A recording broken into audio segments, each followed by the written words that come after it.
हम हैं नया IBN 7 हौसला है।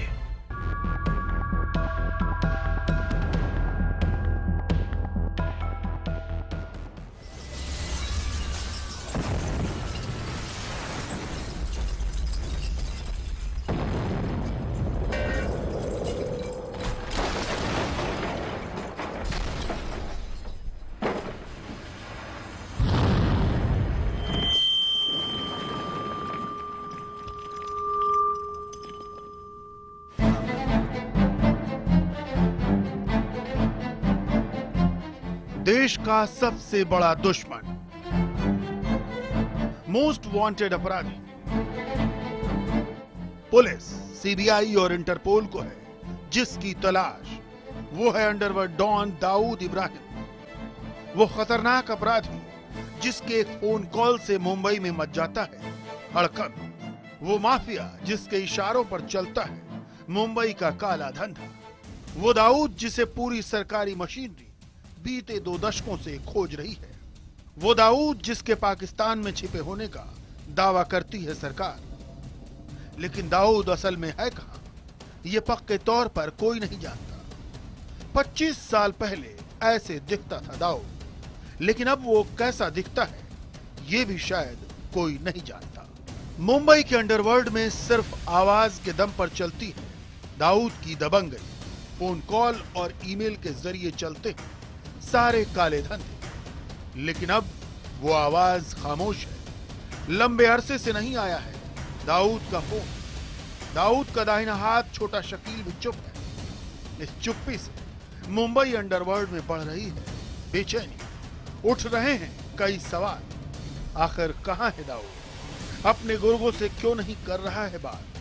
आखिर किसके खौफ ने कर दी है दाऊद की बोलती बंद?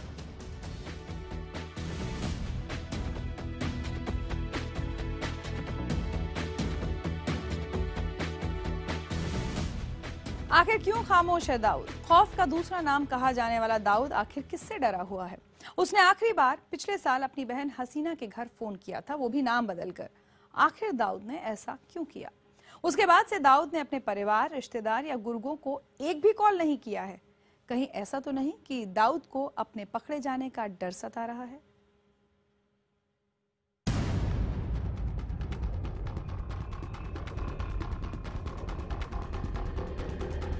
दाऊद इब्राहिम कहां है? जिंदा है भी या नहीं? कहीं उसकी मौत तो नहीं हो गई? कहीं बीमार तो नहीं है डॉन? कौन संभालेगा उसकी गद्दी? उसके बाद उसके काले धंधे को कौन चलाएगा? क्या होगा मुंबई में दाऊद के अरबों के रियल एस्टेट धंधे का? परेशान है दाऊद परिवार, फिक्रमंद हैं उसके गुर्गे, क्योंकि नहीं सुनाई पड़ रही भाई की आवाज। आखिर दाऊद इब्राहिम कहां गुम है? उसे हुआ क्या है? ये सवाल डॉन के करीबियों के साथ ही देश की खुफिया एजेंसियों और मुंबई पुलिस को भी सता रहा है। वो 6 जनवरी 2015 का दिन था जब मुंबई के 2 लोगों को दाऊद ने फोन किया था। ये 2 नाम थे। सूत्रों के मुताबिक मुंबई पुलिस ने ये कॉल ट्रेस किए। दाऊद जिनसे बातें कर रहा था उनके नाम थे रियाज और मुदस्सिर। आखिर दाऊद इब्राहिम क्या बातें कर रहा था और आखिर दाऊद इब्राहिम दुनिया के किस कोने में बैठकर ये फोन मिला रहा था? सूत्रों के मुताबिक दाऊद इब्राहिम का भारत आया ये अंतिम फोन कॉल था। ये दोनों ही काल्पनिक नाम किन्हीं 2 इंसानों के हैं जिनसे दाऊद मुंबई के रियल एस्टेट के बारे में बातें कर रहा था। मुंबई का रियल एस्टेट यानी करोड़ों अरबों का खेल। लेकिन 6 जनवरी 2015 के बाद से ही दाऊद इब्राहिम की आवाज गुम है। शायद दाऊद की बोलती बंद है। उसके बाद से ही किसी को भी दाऊद की भनक नहीं लग पाई है। तभी जुबान से कहा जाता है कि मुंबई में 4000 करोड़ रुपए का रियल एस्टेट कारोबार चलाता है दाऊद। अगर उसकी आवाज नहीं गूंजेगी तो उसके खौफ की सल्तनत कैसे रहेगी? सूत्रों का कहना है कि रियल एस्टेट के प्रोजेक्ट्स दाऊद के हाथों से निकलते जा रहे हैं, लेकिन दाऊद खामोश है, चुप है। और आखिर आका चुप है तो गुर्गे भी सकपकाए हुए हैं, और तो और मुंबई पुलिस भी सन्नाटे में है। जो क्रिमिनल्स है, गैंगस्टर्स है, उनके खिलाफ कार्रवाई की। वो अभी फिलहाल जेल में है। उसके बाद में उसकी कार्रवाई में बहुत कमी आई है। बाकी भी जो गैंग है उनके भी कॉल्स, एक्सटॉर्शन कॉल्स नहीं आ रहे। ऐसे में लाख टके का सवाल ये है कि 20-22 सालों से भारतीय कानून को छल रहा दाऊद आखिर कहां है? आखिर किसने उसकी बोलती बंद कर दी है? क्या उसके नाम को लेकर, उसे भारत लाने को लेकर भारत में बढ़ी हलचल का असर है ये, या फिर दाऊद के ड्रग्स के काले कारोबार को लेकर पाकिस्तान पर बढ़ते अमेरिकी दबाव का जलवा है ये? कहीं ऐसा तो नहीं कि दाऊद अपनी हसरत, अपनी पहचान, अपना अंदाज बदल रहा है? मुंबई पुलिस के सूत्रों का साफ कहना है कि दाऊद अपनी पहचान छिपा रहा है। वो न तो अपने गुर्गों को फोन करता है, न ही मुंबई में बसे अपने भाई इकबाल कास्कर से ही बातें कर रहा है। और तो और कहा तो यहाँ तक जा रहा है कि दाऊद की बहन हसीना पारकर के निधन पर भाई ने फोन तक नहीं किया। दाऊद इब्राहिम जानता है कि भारतीय जांच एजेंसियां हर समय उसकी हर निगरानी पर नजर बनाए हुए हैं। ऐसे में एक छोटी सी गलती दाऊद इब्राहिम के लिए जानलेवा साबित हो सकती है। खुफिया एजेंसियों के मुताबिक 2014 में अपनी बहन की मौत के बाद भी दाऊद ने उसके घर फोन नहीं किया था, लेकिन कुछ दिनों बाद उसे घर वालों की याद जरूर आई। सूत्रों के मुताबिक तब हाशिम नाम से एक फोन आया था। ये फोन मुंबई में दाऊद की बहन हसीना के घर पर किया गया। बातचीत हुई सिर्फ 77 सेकेंड, यानी 2 मिनट 17 सेकेंड। खुफिया एजेंसियों का कहना है कि यह हाशिम दरअसल दाऊद इब्राहिम था। जब दाऊद को सूंघ रही जांच एजेंसियों ने इस फोन कॉल को ट्रेस किया तो पता चला कि ये फोन कॉल ट्यूनीशिया के रास्ते रूट किया गया था। तो क्या दाऊद अपना लोकेशन बचाने की इस कदर कोशिश में है कि फर्जी नामों से सिर्फ एक बार सिर्फ 77 सेकंड का फोन करने की हिम्मत जुटा पाया? निशात शम्सी, मुंबई, IBN 7। तो क्या ये हाशिम ही असल में दाऊद इब्राहिम था जो शायद अपनी बहन की मौत का मातम मना रहा हो? शायद पाकिस्तान के कराची में अपने आलीशान बंगले में गमजदा भी हो, लेकिन उसकी इतनी हिम्मत नहीं थी कि असली नाम से फोन कर सके, बोल सके कि मैं दाऊद बोल रहा हूं और मुझे अपनी बहन की मौत का गम है। ये वो बहन थी जिसका बेटा भी एक सड़क हादसे में मारा जा चुका था। लेकिन सूत्रों का कहना है कि ये हाल सिर्फ दाऊद का ही नहीं है, उसकी पत्नी महजबीन की भी बोलती बंद है।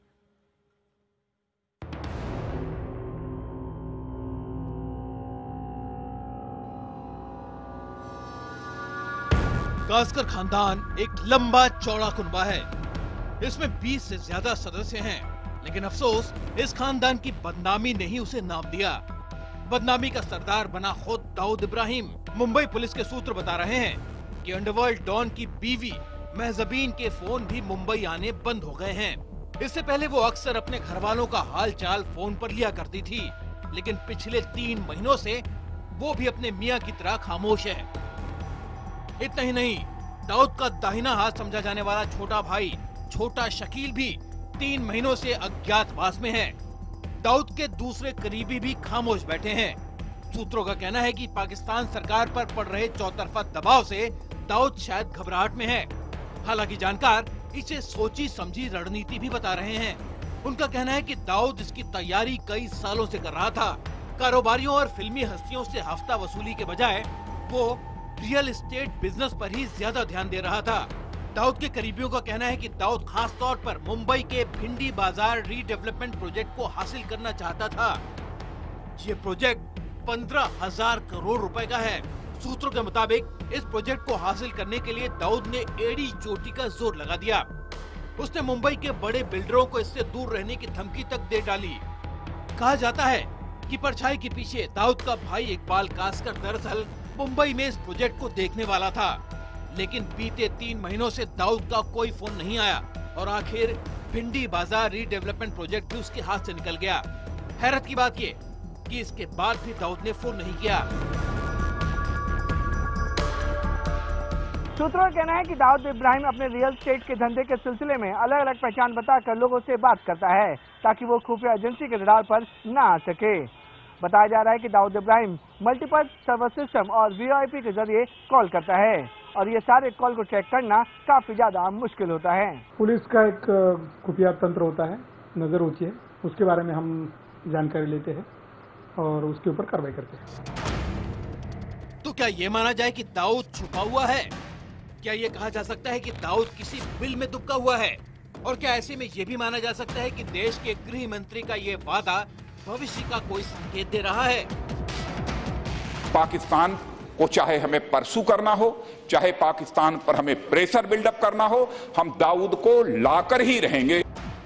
जो भी हो, इस चलते फिरते प्रेत को साधना भारत के लिए बेहद जरूरी है। 1993 मुंबई धमाकों में मारे गए लोगों के घर वालों के आंसू तभी सूखेंगे, उन्हें इंसाफ तभी मिलेगा। दाऊद के मुद्दे पर लगातार भारत सरकार काफी ज्यादा आक्रामक अंदाज में है। हर स्तर पर पाकिस्तान के ऊपर दाऊद को सौंपने का दबाव बनाया जा रहा है। हालांकि पाकिस्तान सरकार लगातार दावा कर रही है कि दाऊद इब्राहिम उसके देश में नहीं है, लेकिन दूसरी तरफ खुफिया एजेंसी और केंद्र सरकार का दावा है कि दाऊद इब्राहिम अभी भी पाकिस्तान में छुपा बैठा है। अब ये देखना होगा कि पाकिस्तान इस दबाव को कितने हद तक झेल सकता है और आखिर कब तक दाऊद इब्राहिम आईएसआई की गोद में बैठकर छुप सकता है। मुंबई से कैमरामैन रमेश और निसार समसी के साथ विवेक गुप्ता, IBN 7। एक जमाने में डोंगरी में मामूली दादागिरी करने वाला दाऊद आज हजारों करोड़ की संपत्ति का मालिक है। दाऊद के धंधे और उसकी दौलत के बारे में जानने के लिए चलते हैं मेरे सहयोगी आकाश सोनी के पास। अंडरवर्ल्ड डॉन दाऊद इब्राहिम एक जमाने में मुंबई के काले धंधे का बेताज बादशाह था। अवैध शराब से लेकर सोने की स्मगलिंग का धंधा उसी के इशारों पर चलता था। लेकिन 1993 में बम धमाकों में आरोपी बनने के बाद दाऊद मुंबई से फरार हो गया। वक्त के साथ उसने अपने कई धंधे बदले। हम आपको दिखाते हैं मुंबई में दाऊद की संपत्ति और उसके धंधे। सबसे पहले, जैसा कि भी हम बात कर रहे थे, सबसे पुराना धंधा दाऊद का स्मगलिंग, सोने और ड्रग्स की खास तौर पर स्मगलिंग, जिस पर डी कंपनी का कब्जा था। विस्फोटकों और हथियारों की तस्करी भी दाऊद करता है। मुंबई में कारोबारियों और फिल्म हस्तियों से हफ्ता वसूली, आईएसआई के साथ मिलकर नेपाल के रास्ते नकली नोटों का धंधा, ये सब कुछ ऐसे काम है जो दाऊद करता रहा है। बीते कुछ वर्षों से दाऊद ने रियल एस्टेट में भी जमकर पैसे लगाए हैं। उसकी प्रॉपर्टी न केवल भारत में है बल्कि पाकिस्तान और कई खाड़ी देशों में भी है। अपने धंधों के दम पर दाऊद ने अरबों रुपए कमाए हैं। देश के 2 दर्जन से ज्यादा शहरों में दाऊद इब्राहिम की संपत्ति है। आइए अब आपको बताते हैं दाऊद की प्रॉपर्टीज कहां कहां हैं, किस तरह की हैं। सबसे पहले पाक मोडिया स्ट्रीट में होटल जायका, दाऊद का ये होटल अब सीज हो चुका है। फिर दक्षिण मुंबई का सारा सहारा मार्केट, ये मार्केट भी अब सीज हो चुका है। रियल एस्टेट सेक्टर में दाऊद की पहली पसंद स्लम रिहैबिलिटेशन अथॉरिटी के प्रोजेक्ट्स हैं। सूत्रों के मुताबिक मुंबई के ज्यादातर स्लम रिहैबिलिटेशन प्रोजेक्ट्स में दाऊद की हिस्सेदारी है। सूत्र ये भी कहते हैं कि दाऊद इब्राहिम के पास 1000 से ज्यादा प्रॉपर्टीज हैं और दाऊद की सभी प्रॉपर्टीज की कुल कीमत लगभग 80,000 करोड़ रुपए है। मुंबई, ठाणे, पुणे, गोवा, दिल्ली, नोएडा, लखनऊ, अहमदाबाद, सूरत, इंदौर, जयपुर, जोधपुर, देहरादून, केरल के कई शहर, हैदराबाद और बेंगलुरु में दाऊद की प्रॉपर्टीज हैं। आइए वापस चलते हैं रिचा के पास। चलिए अब रुक करते हैं दूसरी खबरों का। बात संसद में सत्ता पक्ष और विपक्ष की कभी ना खत्म होने वाली लड़ाई की। लंबी छुट्टी से लौटने के बाद कांग्रेस उपाध्यक्ष राहुल गांधी ने केंद्र सरकार के खिलाफ मोर्चा खोला हुआ है। राहुल गांधी लगातार केंद्र सरकार को सूट बूट की सरकार कह रहे हैं। राहुल के जुमले के जवाब में अब बीजेपी ने सूटकेस वाली सरकार का नारा उछाला है और इस तमाम बयानबाजी के बीच राहुल गांधी के जीजा रॉबर्ट वाड्रा के जमीन सौदों पर जांच की तलवार लटक रही है। मैं सोचता था कि चोर रात को आते हैं, छुप के आते हैं, खिड़की के अंदर से कूद कर आते हैं, मगर मुझे पता लगा कि सबसे बड़े चोर खुले दिन में आते हैं, सबके सामने आते हैं और सूट पहन कर आते हैं। राहुल गांधी ने संसद में प्रधानमंत्री मोदी का नाम तो नहीं लिया, लेकिन अब तक का सबसे बड़ा हमला बोला। उन्होंने इशारों में प्रधानमंत्री नरेंद्र मोदी के नाम लिखे सूट को निशाने पर लेते हुए सरकार को किसान विरोधी और गरीब विरोधी करार दिया। राहुल गांधी के हमलावर तेवर पर उसी वक्त बीजेपी के सांसद दिलीप सिंह भूरिया ने पलटवार किया। भूरिया ने राहुल गांधी को उनके जीजा रॉबर्ट वाड्रा की सूट की याद दिलाई और उनसे सवाल पूछा। अब बीजेपी के सहयोगी शिवसेना ने राहुल गांधी के खिलाफ मोर्चा खोल दिया है। तो सूट बूट की भी जरूरत पड़ती है, लेकिन ये जो कांग्रेस वाले की जो सरकार थी वो सूटकेस वाली सरकार थी। सूटकेस से अच्छा सूट बूट ठीक है। ये सूटकेस कहाँ से कहाँ जाती थी, सूटकेस कहाँ से भर के कहाँ से उसका आना जाना होता था। शिवसेना के बाद केंद्रीय मंत्री वीरेंद्र सिंह ने भी राहुल गांधी को रॉबर्ट वाड्रा के बहाने से घेरने की कोशिश की। उन्होंने कहा कि हरियाणा में भूपेंद्र सिंह हुड्डा की सरकार के वक्त किसानों की जमीन कौड़ियों के भाव खरीदी गई और फिर उसको वाड्रा की कंपनी को दे दिया गया। उन्हीं लोगों ने CLU लिए जिन्होंने वो जमीनें किसानों से कौड़ियों के भाव में खरीदी थी। तो ये है स्कैंडल असली। बहुत राजनीतिक लोग इसमें इन्वॉल्व हैं, सबकी जांच होनी चाहिए। केंद्रीय मंत्री ने हरियाणा के जमीनी सौदों की जांच की बात क्या की, हरियाणा के मंत्री ने उसको आगे बढ़ा दिया। हम हर चीज की पूरी तरह से जांच करके और उसके बाद हम उस पर एक कदम उठाना चाहते हैं और उसी तरीके से हम करेंगे। लेकिन मैं फिर बताना चाहता हूं कि ये सूटेड बूटेड जीजा जी ज्यादा दिन तक खैर नहीं मना सकते। राहुल गांधी के जीजा और प्रियंका गांधी के पति पर जांच की बात जैसे ही सामने आई, कांग्रेसियों में उनके बचाव की होड़ लग गई और बीजेपी पर बदले की कार्रवाई का आरोप जड़ दिया गया। मोदी जी कहते थे हम बदलाव की राजनीति करेंगे, हम बदलाव लाएंगे, पर जब से हुए हैं वो सिर्फ बदले की राजनीति कर रहे हैं। हरियाणा में सरकार में परिवर्तन हुआ है और नई सरकार को पूरा अधिकार है जो जांच कराएं, जिस तरह की छानबीन करें और कोई गलत होता है तो वो कार्रवाई करें, वो स्वतंत्र है। जब भी राहुल गांधी सूट बूट की सरकार की बात करते हैं तो हमलावर बीजेपी उनको रॉबर्ट वाड्रा के बहाने से घेरने की बात करती है। सूत्रों के मुताबिक हरियाणा सरकार वाड्रा की जमीन सौदों की जांच का मन बना चुकी है। क्या न्यायिक जांच होगी या फिर अफसरों की टीम जांच करेगी, इस पर फैसला लिया जाना है। लेकिन इस बीच सूट बूट की सरकार बनाम सूटकेस की सरकार पर घमासान जारी है। Bureau report, IBN 7। उधर तमाम आरोपों में घिरे ट्रैफिक पुलिस के हेड कांस्टेबल सतीश चंद ने ईट कांड में अपने बचाव में एक ऑडियो क्लिप पेश किया है जिसने इस पूरे मामले को नया ही मोड़ दे दिया। ऑडियो क्लिप में कई ऐसी बातें हैं जो चौंकाने वाली हैं, जो आरोपों की बौछार करने वाली महिला के दावों पर भी सवाल खड़े करती हैं। इस बीच दिल्ली पुलिस ने अब ग्रुप में चालान काटने का फैसला किया है।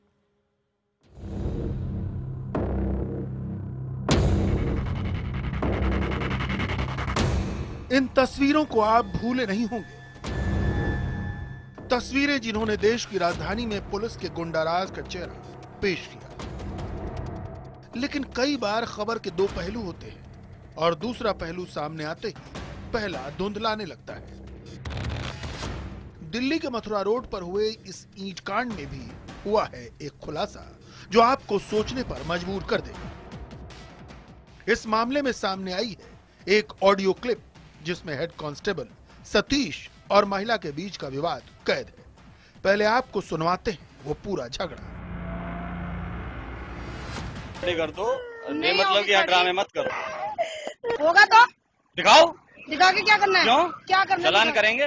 चालान तो करो। मैं तो मैं पैसे हाथ में नहीं दूंगी। मैं कोर्ट का कर दूंगा। हाँ तो दो, RC लाइसेंस दो। कौन सी तमीज है भाई? क्या तमीज है? RC licence. लाइसेंस क्यों नहीं? हम टुच्चे करके दिख रहे हैं क्या तुम्हारी तरह? हम टुच्चे दिख रहे हैं क्या? टुच्चे लोग होते हो। टुच्चे तुम हो। ओए क्या? तू कहेगी? समझ में आई? बकवास नहीं करेगी, समझे? बकवास नहीं करेगी। तमीज नहीं है बोलने की। तुझे तमीज है? अब देख ले। अब देख ले, देख ले। कोई बात नहीं, बोले जाओ। ले RC लाइसेंस दे। तमीज ही करने लग रही है। तमीज है बोलने की। आरोपी हेड कांस्टेबल सतीश कुमार ने ही दिल्ली पुलिस को जांच के लिए ये ऑडियो क्लिप सौंपी है। सतीश का दावा है कि वो महिला से रिश्वत नहीं मांग रहा था, उल्टा महिला ने ही उसके साथ बदतमीजी की। पुलिस ने क्लिप को फॉरेंसिक जांच के लिए भेज दिया है। देखिए, जब किसी भी केस की इन्वेस्टिगेशन होती है, जो हमने केस दर्ज किया है उसमें इन्वेस्टिगेशन और मेरिट की जाएगी। जो प्राइमा फेसाई फैक्ट्स हमारे सामने आए थे उसमें जो भी एप्रोप्रिएट कार्रवाई थी वो की गई है। इस बीच दिल्ली हाई कोर्ट ने खुद संज्ञान लेते हुए बुधवार को मामले की सुनवाई की। सुनवाई के दौरान कोर्ट ने कहा, दिल्ली में मुख्य चौराहों पर CCTV कैमरे लगाए जाएं। पीड़ित महिला के लगातार बयान बदले जाने को लेकर पुलिस का ध्यान देना जरूरी है। कहीं अपने बयानों को लेकर पीड़ित महिला टीवी स्टार न बन जाए। रोड रेज बढ़ रहा है, नागरिकों को अपनी जिम्मेदारी नहीं पता। ऑडियो क्लिप के सहारे भले ही कांस्टेबल या फिर दिल्ली पुलिस अपना पक्ष मजबूत रखने की कोशिश कर रही है, लेकिन जिस तरीके का बर्ताव उस कांस्टेबल ने किया उससे हाईकोर्ट की भी चिंता साफ तौर पर दिखी और आने वाले दिनों में इसी बर्ताव को दिल्ली पुलिस को सुधारने की जरूरत है। इस बीच सोमवार को देश भर में हलचल मचा देने वाली इस घटना से बैकफुट पर आई दिल्ली पुलिस ने फैसला किया है कि ट्रैफिक पुलिस का कोई कर्मचारी अब अकेला चालान नहीं काटेगा। ट्रैफिक पुलिस अब ग्रुप में चालान काटेगी। 10-10 के समूह में रहेंगे पुलिस वाले। एक पुलिसकर्मी पूरी प्रक्रिया की वीडियोग्राफी करेगा। दिल्ली के मथुरा रोड पर हुए इस ईंटकांड ने कई इमारतों की बुनियाद हिला दी है, जिसमें पुलिस हेडक्वार्टर भी शामिल है। ऐसे में जहां पुलिस अपनी तरफ से एहतियात बरत रही है, तो कोर्ट भी खुद पूरे केस पर ध्यान दे रहा है। वहीं ताजा खुलासे ने महिला की भूमिका पर भी गंभीर सवाल खड़े कर दिए हैं। आलोक वर्मा के साथ अमित पांडे, दिल्ली, IBN 7। इसी के साथ मेरे साथ इस बुलेटिन में इतना ही।